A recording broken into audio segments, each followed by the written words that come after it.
Bonjour à toutes et bonjour à tous. Intéressons-nous à l'interaction lumière-matière. Pour cela, faisons un petit rappel sur la notion de photon, faisons un focus sur l'effet photoélectrique et terminons en présentant quelques applications de l'interaction lumière-matière. Je vous rappelle que tout rayonnement électromagnétique, comme la lumière visible par exemple, peut être interprété comme un flux de grains d'énergie qu'on appelle photon.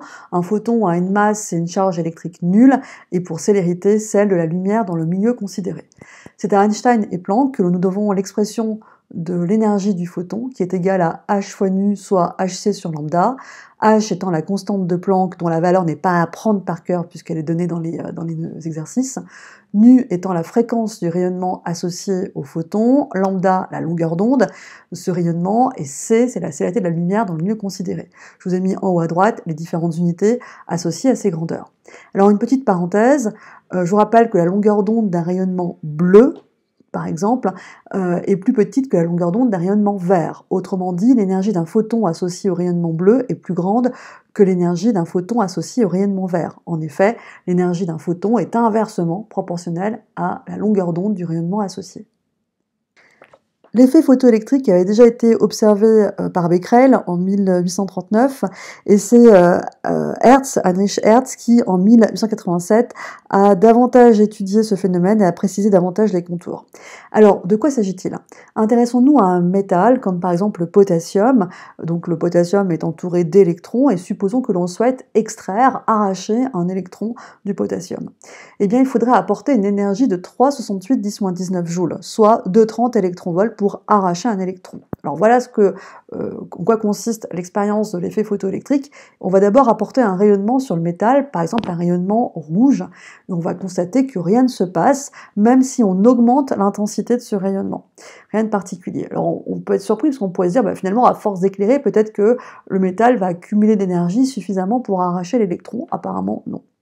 Qu'est-ce qui se passe si cette fois on envoie un rayonnement vert? Alors je pense que vous l'avez compris, quand je parle de rayonnement vert, si on se base sur le spectre dessous, on voit qu'il y a toute une palette de nuances de vert. On va prendre une nuance de vert associée donc à une longueur d'onde, à une fréquence donnée, et là on constate qu'il y a un électron qui est arraché, qui est extrait, et qui va se déplacer avec une petite vitesse. Si j'augmente l'intensité du rayonnement, on va constater que là encore on aura des électrons qui seront arrachés, mais donc en plus grand nombre, mais toujours avec la même vitesse. Si cette fois je prends un rayonnement avec une longueur d'onde qui correspond à une couleur bleue, on va constater qu'on va arracher aussi un électron par exemple, avec une vitesse plus grande une fois extrait que dans le cas précédent. Et si on augmente l'intensité, je pense que vous l'avez compris, on aura des électrons qui vont se déplacer avec une vitesse plus grande que dans le cas du rayonnement vert, mais en plus grand nombre. Alors, bien entendu, par rapport à la diapositive précédente, on a tout intérêt à calculer les énergies des photons de ces rayonnements associés pour essayer de comprendre un petit peu ce qu'il s'est passé. Dans le cas du rayonnement rouge, on constate que l'énergie du photon associé est inférieure à 2,30 électronvolts. Autrement dit, elle n'est pas suffisante pour extraire l'électron. En revanche, pour le rayonnement vert et bleu, elle est suffisante. Si je m'intéresse au rayonnement bleu, on constate que sur les 2,77 électronvolts, 2,30 sont utilisés pour extraire l'électron et les 0,47 électronvolts restants ont été donnée à l'électron sous forme d'énergie cinétique et donc de vitesse, qui est plus grande dans le cas du rayonnement bleu que dans le cas du rayonnement vert, parce que pour le rayonnement vert, l'énergie cinétique associée aux électrons extraits n'est que de 0,19 électronvolts. Alors, on peut se demander à partir de quel type de longueur d'onde, et donc quelle fréquence, on a pile l'extraction de l'électron, sans qu'il y ait pour autant un déplacement. Bien, il faudrait que l'énergie du photon soit rigoureusement égale à l'énergie d'extraction. L'énergie du photon, je vous rappelle que c'est h nu, on va l'appeler ici nu-s pour fréquence de seuil, et bien il faut que l'énergie du photon h nu-s soit égale à l'énergie d'extraction. Si on fait le calcul dans le cas du potassium, on trouve 5,54 10 puissance 14 Hz, soit 554 THz, et donc on est effectivement dans une nuance de couleur verte.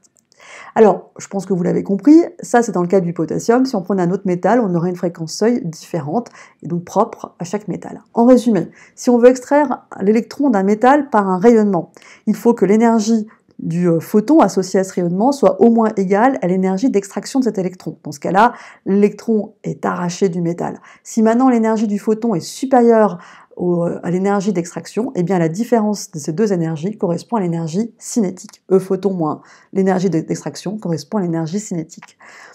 L'énergie du photon, c'est h nu fois photon. L'énergie d'extraction, eh bien, c'est h fois nu s étant la fréquence seuil, c'est-à-dire la fréquence qui correspond à l'énergie minimale que le photon doit posséder pour extraire l'électron.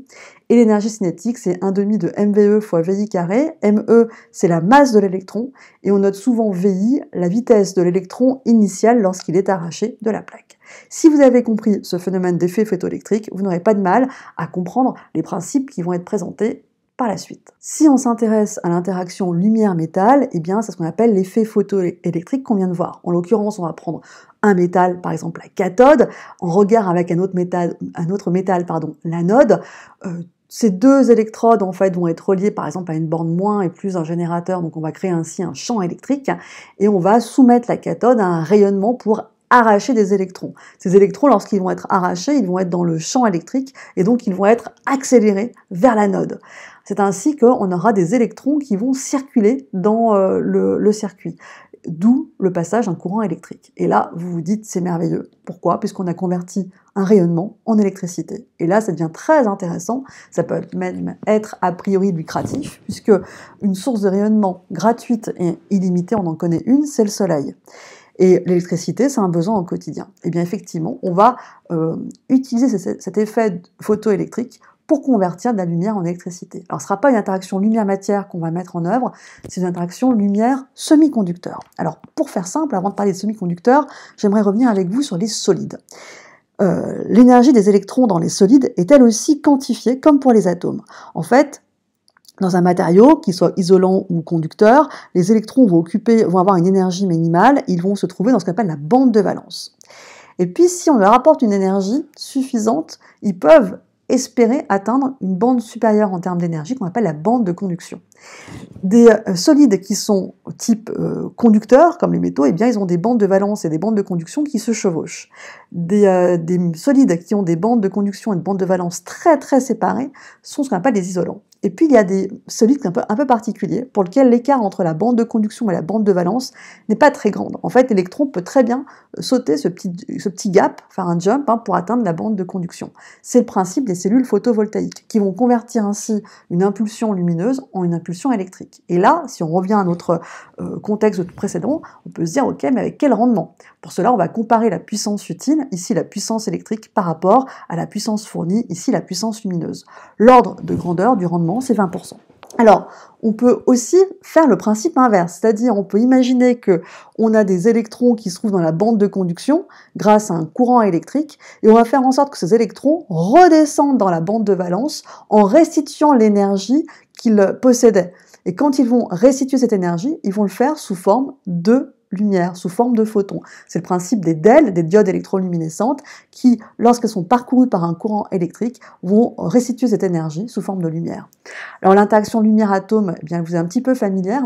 On prend par exemple l'atome d'hydrogène, qui a un électron avec une énergie de moins 13,6 électronvolts. On lui apporte une énergie suffisante pour atteindre un niveau supérieur, comme par exemple le niveau 5. Donc on dira que l'électron a alors absorbé un photon et se trouve dans un état excité.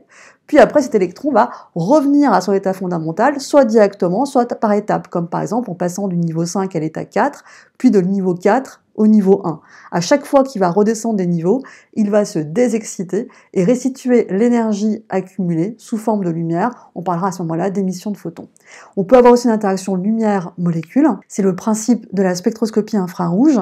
Dans ce cas-là, la lumière va taper entre guillemets sur des molécules qui vont absorber l'énergie, donc les photons reçus, et redonner cette énergie sous forme, cette fois, d'énergie de rotation ou de vibration des liaisons dans les molécules. C'est ainsi qu'on va pouvoir identifier des liaisons importantes dans des molécules et donc identifier les molécules associées. En résumé, on a appris l'expression de l'énergie d'un photon, on a appris à expliquer le principe de l'effet photoélectrique qu'on peut généraliser à l'interaction lumière-semi-conducteur, comme par exemple dans les cellules photovoltaïques qui ont des rendements de l'ordre de 20%. On peut aussi appliquer ce principe à l'interaction lumière-atome, c'est le cas de la spectroscopie ultraviolette visible, notamment où les atomes vont avoir des spectres qui sont des spectres d'émission et d'absorption qui sont des véritables signature de ces atomes, des codes ADN, et enfin on peut appliquer aussi cette interaction au cas de la lumière-molécule comme pour la spectroscopie infrarouge qui va permettre d'identifier cette fois des molécules. Voilà, j'espère que vous en savez un petit peu plus sur l'interaction lumière-matière, je vous dis à bientôt.